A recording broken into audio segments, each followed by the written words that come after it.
sözlerinin boğum tuzuluşu. Dikkat kılsanglar, biz bu qarasanglar ben sizlerge hazır bir gramatikadan münasebetlik bir doklat bergendek bu bir doklat bir iş qatırışkan bolumu. Ama şu ahirki zamanlarda qılayotgan tadqiqatimiz bo'lganligi uchun sizlar asosiyatin bir nazariya emas, taxachuq asosiyatin qilinib bitgan ishlarga munosabatli bir doklat bir qatırışımı. Ama bu doklatni boshlashdan burun deb qo'ysam, bu shuni diqqat qilib so'zlasammi, bu Uyg'urcha bilan Turkcha almashib ketishi mumkin. Hatto hozir ba'zan Turkcha gap qilsam, hozir sar gumonlanib qoldim. Bu Uyg'urcha aytmanmi, Turkchami deb. Uyg'urcha xat yazsam shu, bu Turkchami, bu Uyg'urchami deb. Hozir mush mavzu qarasanglarmi, Uyg'urcha so'zlarining bo'g'im tuzilishi deb yozibdimi?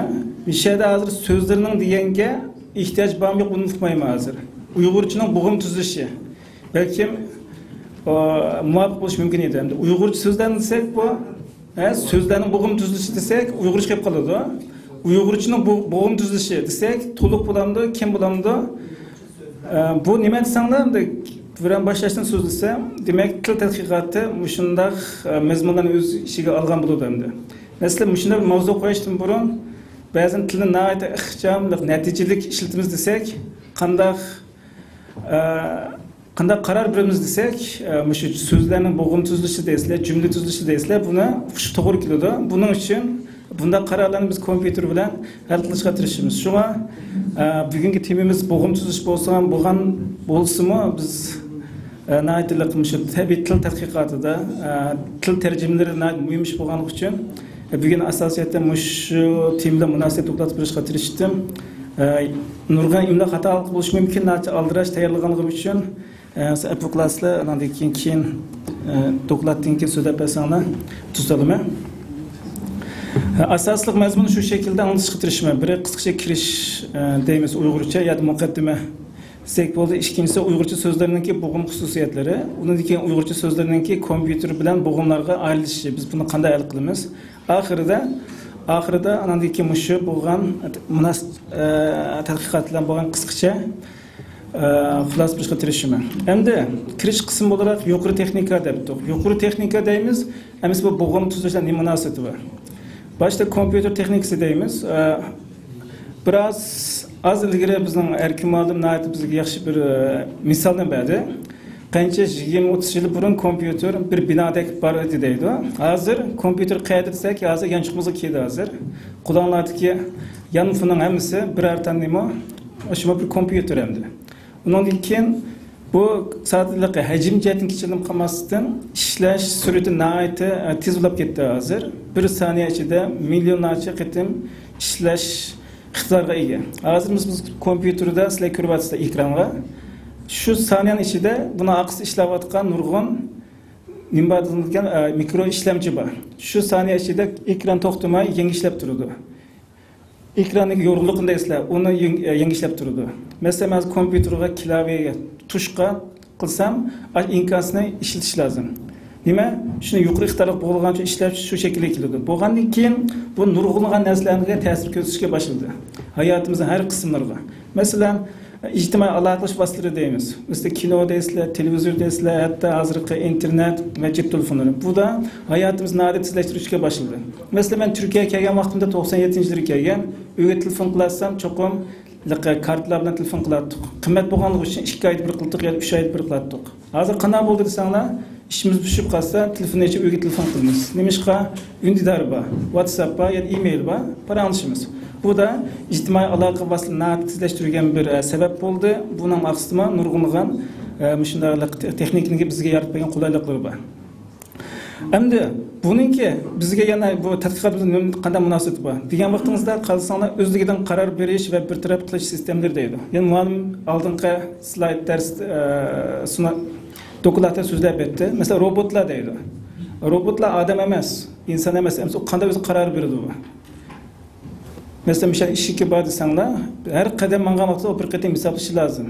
Ba'zi ish taqilib qoldi, o qanday chiqdi bu yerdan? O'ngga chiqqanmiz, so'lga chiqqanmiz, yoqda qaytib kelamdi. Bu nima? Türkçe yapay zeka deydi, İngilizce artificial intelligence deydi. Bunu Uygurca qanday tarjima qilamiz biz uqmaymiz endi. Artificial intelligence sun'iy aqlmi?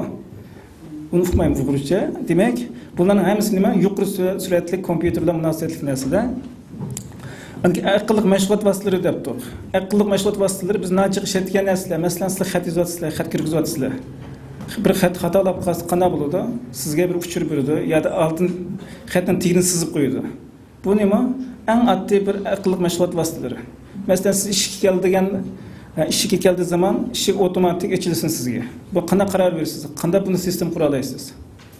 Ba'zi hamimizning yanchig'imizda nima bor? Android telefon bor, hammasida. Siz ishni olgan nima? Bir alg'ili sensor, alg'ilg'ich, his qilg'ich Uyg'urchada bir jihoz qo'ysiz yerga. Kelgandan nima Androiddan ikkisida pair yapar ekan, agar sistem shifrini to'g'ri tushsa, eshikni avtomatik ochadi. Bu nima? Aqlliq mashg'ulot sistemlari. Hozir haqlar ash shaklda sistemlarni yasab o'tadi hozir. Endi yuqori suratli hisoblag'ich dedik. Bu mana işte nurg'un işte hozirgi mikro ishlamchilarga munosabatli ishlar. İşte bularning hammasi bizningki hozirgi tadqiqotimizni natija qulaylikni yaratib beradi. Andan keyin hozirgi til tadqiqotlarida, tabiiy til tadqiqotga kelsak, buningki bizningki asosli bo'lib, konimiz temiz munosabatli bo'lib, hujjatlarning tadqiqoti davatimiz. Masalan, hozir siz biz hozir arab iltifosini ishlatyapmiz. Ammo Uyg'urlar tarixiga qaraydigan bo'lsak, qadimiy bir millat, nurg'un tarixlari bor. Tarixdan burun, yillar burun yozilgan bir hujjat qarshimizga chiqdi, tepib oldik. Biz uni qanday tadqiq qilamiz? Acaba siz o ilpani unutib ketdingiz. Uni mazmunini unutib ketdingiz. Buni siz hal qilishingiz lozim. Buni qanday hal qilasiz? Buning uchun o so'zlarni tepishingiz lozim. U Uyg'urcha yozildimi? Qachon Uyg'urcha yozildi? Buning uchun nima istatistik qilasiz? Buning uchun so'zlarni hal qilishingiz lozim. Qanday hal qilasiz? Uyg'urchami? Qaysi zaman Uyg'urcha? Uni zaman so'zlarni frekvensiyalik chastotasiga qarab turib, qaysi harf, qaysi tovushga muvofiq keladi deysiz. Shunday qilib qadimiy hujjatlarni tadqiqlaysiz. Bexatarlik va shifrlash. Bu mu? Evet, hozirgi aloqalash eng muhim masala. Siz password va hacker deydi. Siz huquqsiz boshqalarning shifresini o'g'irlash qatorliq ishlar jihatlarda. Bu demo tabiiy til tadqiqotida muhim bir ahamiyatga ega. Andan keyin til tarjimalari deydi. Bizlar deganmeni ko'rdingiz oldingi bilakdagi bir dokladda biz o'zbek qarindishimiz o'zbekcha so'zlab berdi bizga. Qarasanlar til shunday yaqin birga. Uni o'zbekcha deb atabdi. Az uyg'urcha deysizlar, hech qanday farq yo'q. Asosiyatini tushunalaysizlar. Ama texnik %100 yaqinlashtirmasa qanday qilamiz? Hozir masalan sotsial ijtimoiy aloqalash to'g'ri qarasanlar, to'xtamay Twitter atyapti, to'xtamay Facebook kelyapti. Siz bilan qanday hal qilsizlar buni? Hamma odam qilmaydi-ku, yuzlarcha til bor. İşte buni tadqiq qilmasangiz, evet, balki bu tabiiy til tadqiqot bilan usul bilan aniqlaysiz. Andan keyin desak, nurg'un narsa so'zlagandan keyin bunda biz turk tillari hozir qanchalik yeri? Desangiz, shu hozir burun so'zlab ketgandim, faqat turk tillari bir qadar oldida mingyapti. Undan keyin ikkinchi bosqichda Uyg'ur tili bor hozir. Bizning vatandagi Uyg'ur olimlarimiz, o'quvchilarimiz, o'qituvchilarimiz nata to'xtamay, hamma charchmay tadqiq qilyapti, ammo texniklik bizga hozir haqiqatan bizga iste'molimizdan qarashlig'idek bir tadqiqot, tarjima programma, ya'ni yumshoq detal deymiz, qanchalik muvofiq bu so'z ma'lum yumshoq detal deb nata men o'ylay bir til keladi. Bu yumshoq detal turgandan deb xitoychadan tarjima qilgandek bu so'zdek keladi menga. Turklar yozdim deydi, yozgan narsa deydi. Neyse. Demek ki bugün şu şekilde Türkçe biraz aldı git barda Uygur'a ikinci basqıçta kelyapti.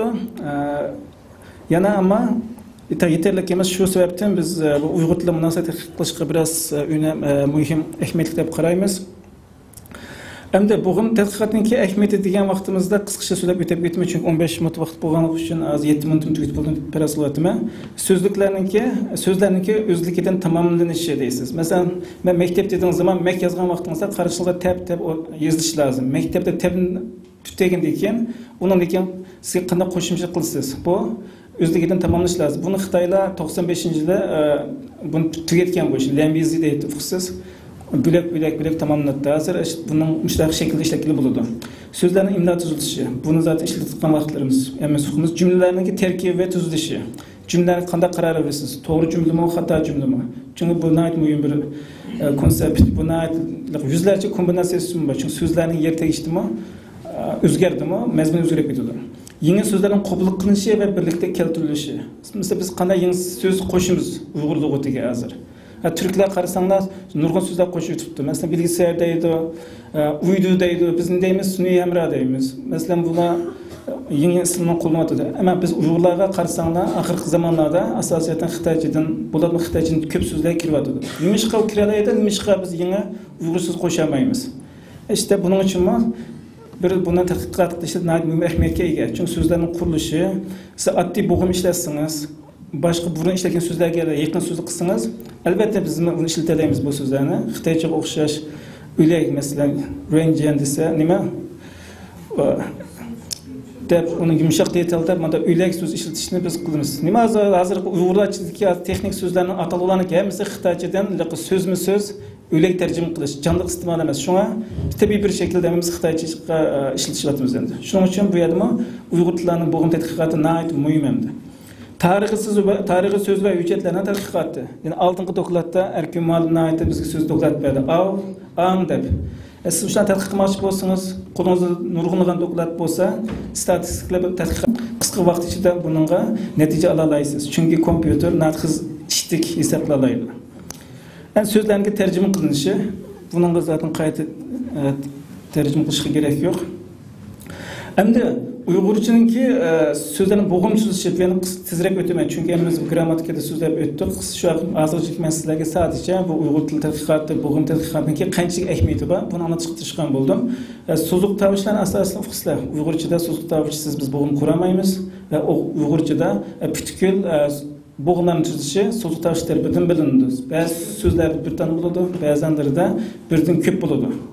Hamda Uygurchaning bo'g'im tadqiqotini belgilash uchun, hal qilish uchun, tadqiq qilish uchun odatda ikki xil usul ishlatiladi hozirgacha. Biri morfologiyalik xususiyatlarga asosan bo'g'imlarga ayirish. Nihoyat tafsili qilish lozim, ig'ir bir nihoyat murakkab bir algoritma. Bundan narsa çalışma qildim men doktora tezimda. Ammo qanchalik %60 civarında to'g'ri natija olasiz. Bu biraz murakkab ve uzun vaqt oladi. İkincisi sadece faqat sözden terkib etki so'z tavishlar qarab turgan ularni bo'g'imga ayirish.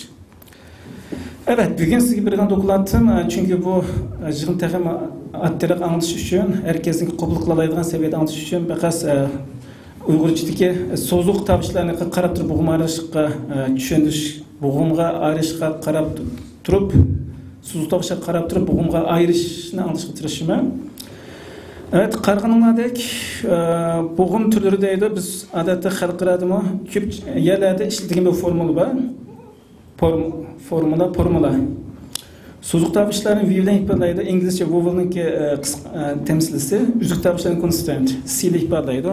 Qarasak, bundan keyin ishlarni aytdi, attilishdi. Chunki bizning kompyuter programında asosiyatan shu formulani ishlatamiz.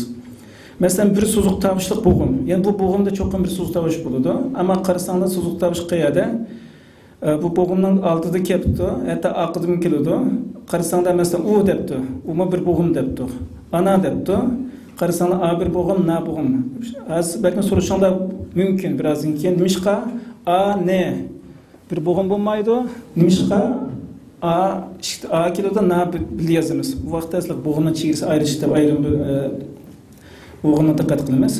İkincisi bir so'zliq tavish va bir uzuk tavishlik bir bo'g'imlab kelgan VC. Qarasanglar bu bo'ladi constant. Asman ayrısıyla bir bo'g'im, aynak desizlar ay, bu bir bo'g'im bo'ladi. Ish tan desizlar ish bir bo'g'im bo'ladi. Qarasanglar 8 dan so'zliq tavishimizga hamisiga birer örnek misal bergan bo'libdimi?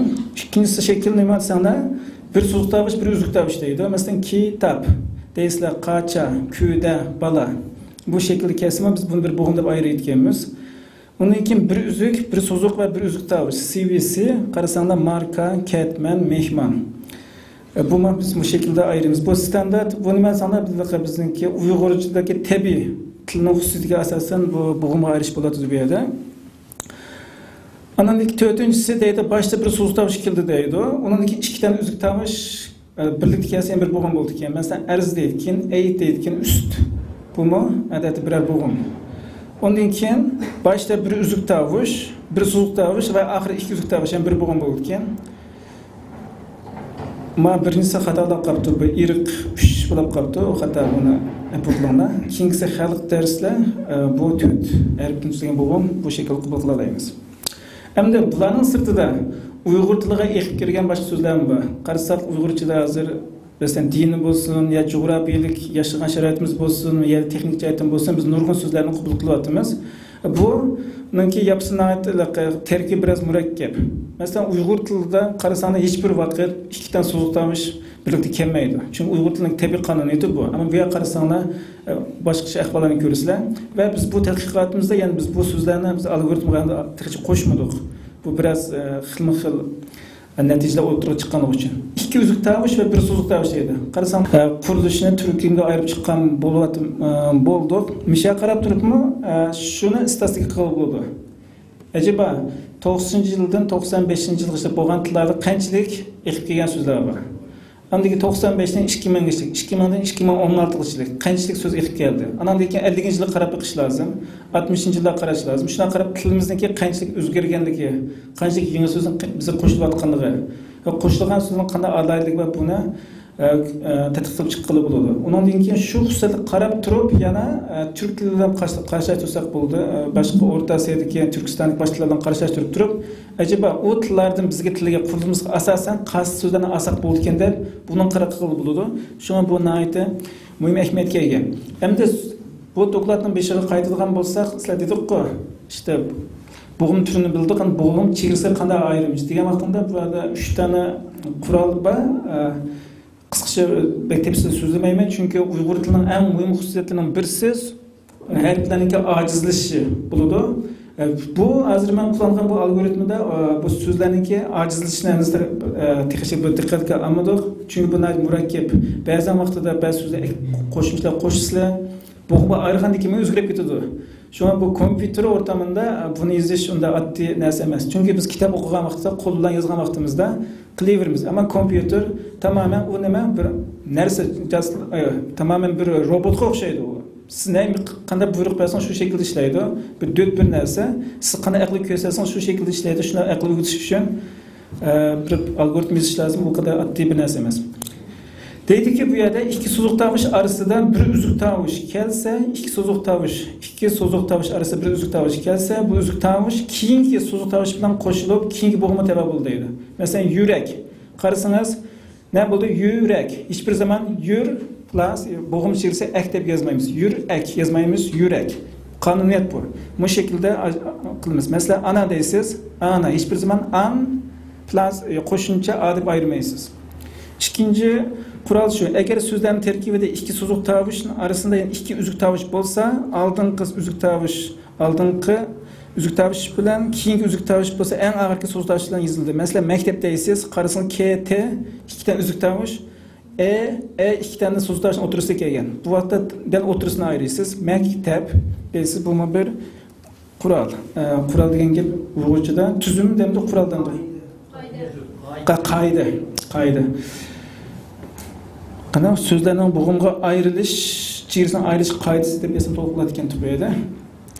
Agar ikki so'zliq tavush orasida 3 uzuk tavush bo'lsa qanday qilamiz endi? Oldida kelgan ikki so'zliq tavush, boshda kelgan so'zliq tavush bilan qo'shib bir bo'g'im bo'ladi. Keyingi uzuk tavush bo'lsa, eng oxirgisidan qo'shib yoziladi. Masalan, g'arbdan desangiz, g'arbdan, sharq desangiz, sharq shunasiz, sharqni qo'shib yozasiz, ayirgan bo'lasiz. Bu yerda aqsi bek muhim bu. Gerçi men yazgan bo'lsam ham algoritmamga qo'shimdan buni. Qancha vaqtim qoldi? 2 minut qoldimi?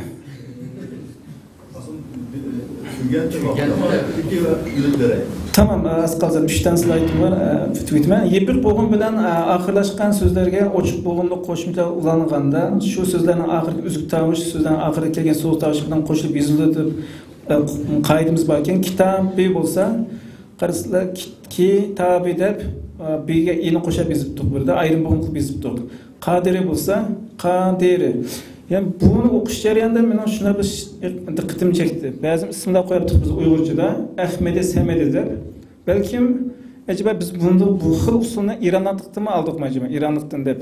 Biraz diqqatim chekdi. Ahmed mesela nurg'un ismlar balkim kishilarning ismi Ahmedi, Samedi deb. Irandan qarasak, hammasinin ismi shunday ekan. Biz zamonida farslarning tinchiq ta'sir ko'rgan keyin ashlar keldi, biz aqlim shunday shaklga keldimda. Endi mana shu oxirgi slayd bu. So'zlarning kompyuter bilan biz bu nazariyani bergandan keyin biz buni kompyuterda qanday qilamiz? Desek asosiyaten burada 5 bosqichdan qilamiz. Bu tamam butunlay kompüterlar münasebetlik texnik bo'lganligi uchun men bu yerda bir yozib bilan ishingiz qilmiyor. Faqat qilgan asos bosqichlar shu. Uyg'urcha so'zlar bilan munosabatlik elifbaniki belgilanishi. Hozir qalsak Uyg'urchadan nurg'un elifba bor. Turkistonda kiril deymiz, biz Doğu Turkistonda arab deymiz, Turkiyada latincha, hatto kompüter deymiz. Bir qancha farqli o'xshamaydigan elifba bor. Buni tanlaymiz, qaror beramiz. Ikkinchisi Uyg'ur kompüter yoziqiga aylantirishi. Chunki biz hozir qancha boshqa ishlasakmi, o'rtaq kelgan bir kompüter latin yoziqimiz bor. Anda elifbadagi qo'sh harf bilan yoziqlarningki ba'zi so'zlar, masalan, qo'sh harflik so'zlarningki tek harf bilan temsil qilinishi. Chunki siz burada ikki harf bilan ishlasangiz bo'g'imga aylanishda xato chiqadi. Balki mishal so'rasanglar mumkin. Nimishqa biz bevosita arab tilida munosabatlik ishlam qilmaymiz. Desak, arabchada qislar hamza va u hozirgi sistemda ikki dona harf bo'lib ko'ringanligi uchun ba'zi to'g'ri natija hosil bo'lmaydi. Shunga hozir biz bevositlik buni harf almashtirib qilamiz. Tabiiy siz ko'rgan vaqtda ko'zingizni ko'rasiz, ammo ekranning oqsida ishlagan algoritma butunlay Unicode ya da tek harflik ishlamimiz ilib berildi. So'zlarning bir-biriga bo'g'imlarga ayrilishi, so'ng natijalarning saqlanishi va ehtiyoj qarab turib siz uni tekrar arabcha ko'ramisiz ya da boshqa ish. Aslida evet, men tasarruf yozib chiqqan algoritma asosan bir so'zlardan bersam chiqqan natijasi siz ko'ralaysizmi? Masalan, ikkinchi quruq qarasanglar ishdan deb emas, S aslida şey bilan temsil qilinishi berdi. Mesela ömçük esa cho'ng C bilan yozilibdi. Aslida nima bu Ç bilan temsil qilinishi. To'g'ri bu qislik bir natija berish uchun algoritma qanday ishlaydi deb. Qarasanglar asosiyatdan bu biz Uyg'ur tili grammatikasining qoidalariga asosan to'g'ri natija ilindi. Xulosa qilsak, evet, Uyg'ur so'zlarining bo'g'imga ayrilishi bilan munosabatli algoritma yozib chiqildi. Undan keyin o'zlashgan so'zlarning munosabatli qismini bu ishlashga qo'shamidik. Balki kelgusida qo'shimiz. Chunki nurg'un xil so'zlar bor. Arabchada esa uning bir xil, ruslarning bir xil, xitoylarning bir xil. Bularni kompüter qayta hal qilish lozim. Unda oson ish emas. Inshaalloh buni kelgusida hal qilamiz. Qarasang natija chiqdi. Başlangıçta başlagan Uyg'ur tili qanday, grammatikasi qanday deb. Hozir keldik bu yerda. Shuni attenasini de kompüter bilan hal qilmay, bu yerda yana orqa tashlab qo'ydik. Qarasanglar bu bilimninki haqiqatan unda oddiy emasligini, ammo bu xizmatlarninki tilimizga bularni bundagi tilimizni saqlab qilish, texnik qo'llashtirish uchun muhim xizmat ekanini ko'rib bo'ldi. Uyg'ur tilini ham jonli tutamiz desak, Muşna o'sha tadqiqotlar ko'p qilinishi, qo'llanuvchi iste'mol qiluvchilarga nihoyatda qulaylik bir sharoit yaratib berishimiz lozim. Chunki siz o'ylab qo'ygan 95-yillarda kompüterga chiqqan vaqtida Uyg'urcha ko'zingiz o'ngdan yozdi ekan. Bu kompüter degan soldan o'ngga yozdi, bo'lmaydi ekan, ko'zingizni qoldirib deb yengizlik ishlaymiz deb aşağı tashviqotlar o'tirib chiqqan. Oddiy bir algoritma yozishni e'g'i ko'rib, az qolsin, ya'ni ko'zingizni tashlab qo'yib, yengizlik o'timizda bütün kitoblarni yo'qlab o'tdik. Bu nima desanglar? Shu qilgan ahvol bor, endi boshqa yo'q. Ba'zan shu o'liklarni qabul qilib verishda, masalan, ba'zi to'rtinga, Google'ga, bir haftaga bizning Uyg'urcha ba'zi lug'atlardan foydalanish orqali izlagan vaqtda nurg'un so'zliklarning yo'qligi ham, masalan, izlangan to'rbat qarashlarni izlasak, ba'zi vaqtlar hargiz to'g'ri ma'noda chiqmaydi yoki tepilmaydi-ku. Ammo bu to'g'riliq sizning qanday bir bundan keyin yaqinroq bir bizga yaxshi bir yo'l bormi yo ba'zi so'zliklarni to'g'rilab ta'zim qilishimiz to'g'ri so'z aytgan bo'lsa. Men shundayman, masalan, turkcha qarasanglar, turkchada burun shu masalan kompüterni tarjima qilgan vaqtida buni bilgi sayyor deb tarjima qilibdi. Bundan burun turkcha bo'lib bunda bir so'zlik yo'q aslida. Bilgi sayyor deb bir so'z yo'q. Buni ish qilibdi, tadqiq qilibdi-da, buni bilgi debdi, u buni debdi. Nima qilibdi sanlar, bir iznish bor bu yerda. Iznish borki, undan keyin qabul qildi. Bevosita bo'lmasa turklar kompüterda qilamamdi buni. Qilalaydi. Masalan, men 9-kungacha o'qigan vaqtimda ikki xil tarjima qilgan. Jisenji'da aytdi, elektronlik hisoblash mashinasi. Ikkinchisi nima edi? Dianno'da aytdi, elektronlik minga. Bu nima endi bu? Qalsanglar butunlay xavfsiz. Ajaba biz shu tilni qabul qilishdan burun bizning tilshunoslarimiz ziyodamiz ajaba o'tirib qanchalik izlanindi. Masalan, Uyg'ur tili xususiyatini o'qitdik, tushundik. Ajaba buni qo'ysak kişiler qanchalik qabul qiladi deb shun deyman. Yani demoqchi bo'lganim bu tabiiy til tadqiqoti biz kompüter men bu yerda ish qildingiz desangiz, men bu yerda hech bir vaqt Uyg'ur tili munosabatlik yangi bir idea o'tirib qo'ymadim. Faqat Uyg'ur tilininki tadqiqot xususiyatiga asosan bir nima qildingiz desangiz, men bir algoritma yozishga tirishdim. Bu Bunda netice işleşin, netice kılış için çok bir buluş lazım, bir tilşünaslar buluş lazım. Evet, onun oturup test bak, bana kılsam kana buldu. Size o cevap versem, biz yeni bir tilini kabul kılış için çok bizim tilşünaslarımız, sosyologlarımız, hatta psikolog alımlarımızdan arayısız. Oturup eğri bir sıklıkla, temkinlik bilen arayısız. Bu şekillerini oturup koyuş lazım. Ama bunun için bizim kançilik devletimiz bizi kollaydı, kançilik şerait yatıp durdu. Bu nurgun bir içtimai mesele. Onu cevap verdim. Bu naik bir obdan bir değindimizden ayrılsam tılda tohumlarını söylüyorum. Ben bu tılda güzel doktor olsam tılın ayrılsam 82. yılmış bu tıldık tıbbi okullar meslesaklıda makalını yerine aldım. Bu sefer ben memleketki geliş ceryanında hocalarda jürinimde acayip büyük tercümeler şimdi kentte. Bu hususta naik bir izlenip 250'ye yakın adallık var. Uygurca ad koyuş meselesi tədqiqat için tədqiqatının neticesini til tercüme zorunluluğu everdim. Kulağıma kabul kutu o makalem çıktı. Rahmet sizge. Sıkılan yoldaşlar, Uygur vatandaşlar Facebook'ta verdim bu makalının dolu tekstini sordum. Bunun için de şu DNA handa atmış meselesini olayda tuttum. DNA kansuçta çıkıp oldu boğulmakta bakalım. Türkçe'de bilgi sayar kötü oldu. Eğer biz DNA'dan başka bir boğuluk ya hiçbir boğuluk bir işbatiyle süper kadir bolalayılan bir adalın gibi kadir bolalsa bu DNA'ya cinsence ya ki DNA basallar kalansı. Abi bakıcaktım biraz benim sıkıntımız var. Allah tukumuz köp yaratmışsınız. Rahmet. Ben kitap okuarken cevabınızı buldum. Buna şu mücadele tercüme kılış için vatansın mı şimdi? Mücadele tercüme kılış için. Menimce en yaxşısı vatandaşlarla konuşalım.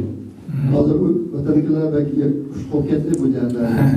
Çok onlar kaçıp eller getirip oylayamaz. Biz Amerikan takip yok ama işte oylayamaz. Bu birincisi, ikincisi bu şunda ilmi dakikalar bir nesli kayırlığında yapısız vermez emelenge. Hazır mevzudan iki yumuşak detalba, birisi Kenji Soft, birisi Julgon. Bunun da imla teşhir oldu, Uygurcanınki. Kenji Soft'ta Latin harfi boyunca teşhir oldu, Arap yazı boyunca teşhir oldu. Julgon'da konu yazı boyunca teşhir oldu. Ben makalını İngilizce Arap'ta yazdım adette. Ondaki çektiğini kuvvetkendikin konusu öğrenip onu Julgon kapırıp teşhirmen. Julgon imla hatalığa erten tepirdi, onu çeksiniz doğrusunu tekit kıldı. Ama sonra kasıda bazıları çıkmaydı, köpünceleri çıkıyordu. Andikin alanıcını özgertmeye şöyle. Biz özümüz hürmet kılış gerek. Aldığından başkalarına katmıştım bunun.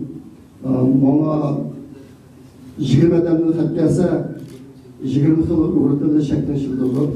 Mantıklar evlat taşında. Hem de mağara sahası işleri Allah, ilim sahası işleri Allah. Özümüz ayağıyla, özümüz hürmet kılayla. Bence erinmey mesela müşahedeslerini biz bu haldekin 2 saat vakit kessin o, erinmey bir kadar imla tekşürüp doğrudan çıksa. Olmasa eğer biz hürmet kılırsak özümüzge başka değişim mümkün olmalı.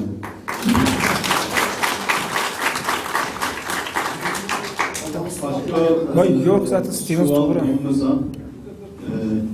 Murat Orhun Efendi'ye rahmet ediniz. Var mı başka soğan? Tamam o zaman. Muhammed